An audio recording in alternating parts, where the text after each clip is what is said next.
talk further about his views on the College Transparency Act.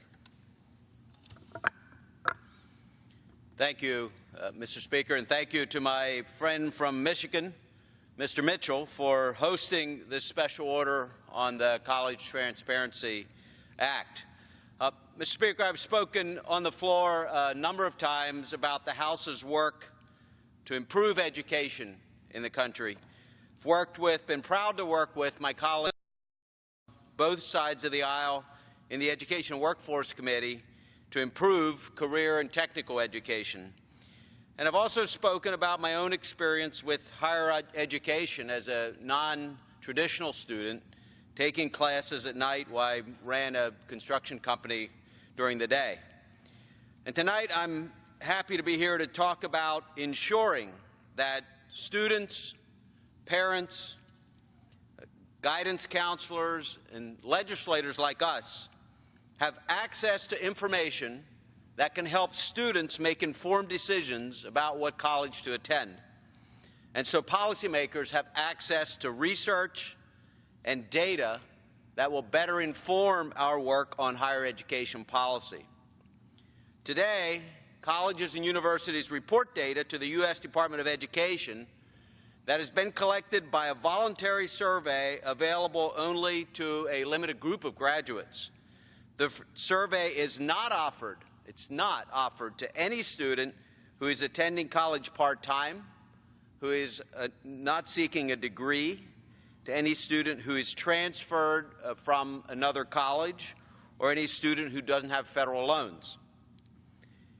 In today's economy, we're trying to make higher education more available and accessible to non-traditional students. Yet we omit a large group of non-traditional students from this data. That's just one of the reasons why we need to pass the College Transparency Act.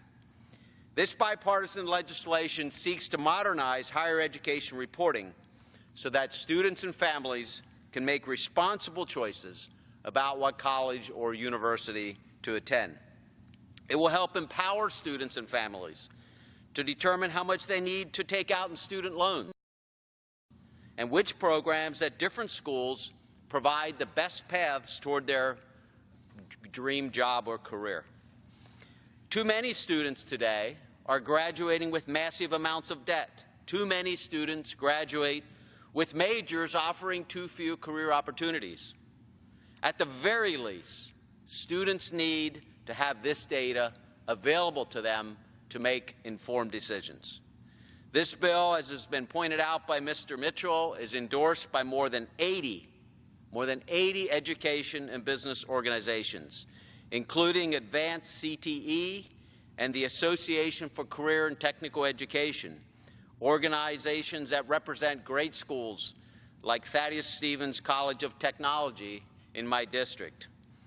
This bill has bipartisan support in our committee, in the Senate, in the House, and is essential for transforming our higher education system to meet the needs of a 21st century economy.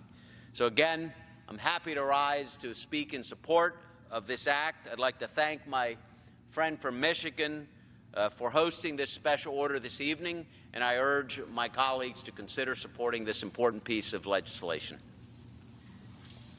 I want to thank my colleague, Mr. Smucker, for taking time out of his busy schedule to come here tonight and talk about the College Transparency Act and its importance nationally and